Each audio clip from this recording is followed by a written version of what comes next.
Tragedia en Gaza y Ucrania, ¿no? Bueno, vamos a ver. Eduardo Salcedo nos dice, ¿y del genocidio en Gaza cuándo hablamos? Bueno, vamos a ver, es cierto que, sobre todo últimamente, no estamos haciendo vídeos sobre Gaza, sobre lo que está sucediendo en Gaza. Bueno, aquí hay una primera razón para nosotros muy importante, y es que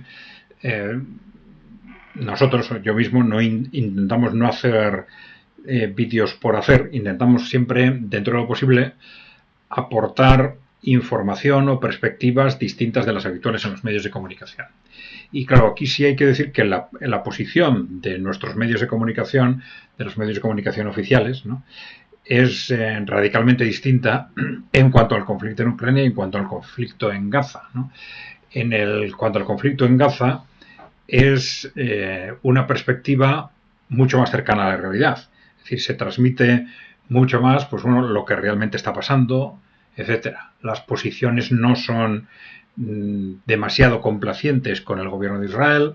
Intentan mantener una posición intermedia de alguna forma los medios, ¿no? ¿Y esto por qué es?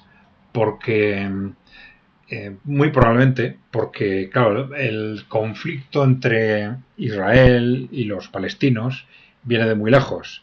Entonces hay una posición muy asentada en el conjunto de la población, dentro de esa dialéctica, a favor de los palestinos, en solidaridad con los palestinos y sobre todo en la juventud, ¿no? Y ni los grandes grupos políticos ni los medios de comunicación quieren despegarse demasiado de esa opinión pública tan generalizada, ¿no?, que se les iba a echar encima enseguida, ¿no?, si la falsificación de los hechos o de su interpretación fuese demasiado radical, ¿no? Sí, ya sé que me vais a decir, no, pero hay mucho más que se podría decir, que se podría interpretar de otra forma, etcétera, ¿no? Pero, claro, si comparamos con lo que es el conflicto en Ucrania, donde el despegue con respecto a la realidad es tan radical, pues claro, esto nos dice muy claramente por qué es mucho más importante la labor de los medios alternativos en el caso de Ucrania, ¿no? Bien, y no estoy evidentemente desmereciendo ni diciendo que no haya que hablar del tema de esta terrible situación de los palestinos en Gaza, ¿no? Pero, bueno, creo que me entendéis. Desde la perspectiva de lo que nuestro canal puede aportar, creemos que es mucho más lo que se puede aportar en relación con el conflicto en Gaza y con otros aspectos de la geopolítica y de la economía internacional, que con respecto a lo que está sucediendo en Gaza, que hay muchos otros que lo están diciendo, ¿no? Bien, también es cierto que desde otra perspectiva podemos encontrar fácilmente enlaces de fondo entre lo que está sucediendo en Gaza y lo que está sucediendo en Ucrania. ¿Por qué? Pues porque hay una marea de fondo en el mundo que explica en buena parte qué está pasando y por qué está pasando y cómo está pasando en Gaza y en Ucrania, ¿no? Que es emerger de los países emergentes y en desarrollo, y esas políticas anticorporativas lideradas por Rusia y por China, frente a un Occidente controlado por esas élites oligárquicas que controlan a esos que se llaman de izquierda, derecha o centro, pero ya sabéis que es mentira, ¿no? Bien, esa contradicción fundamental que está generando un mundo en el que esos países emergentes y en desarrollo tienen cada vez más peso frente a un Occidente en una decadencia creciente económica, social, demográfica, bueno, pues está condicionando todo tipo de conflictos, ¿no? Y en buena parte el estallido en Ucrania es casi un punto de inflexión dentro de ese conflicto, y lo que está sucediendo en Gaza tiene mucho que ver, porque tiene mucho que ver con la difícil posición estratégica que se le está creando a Israel, ¿no? ¿En qué sentido? Pues en el que no a corto plazo, ¿eh?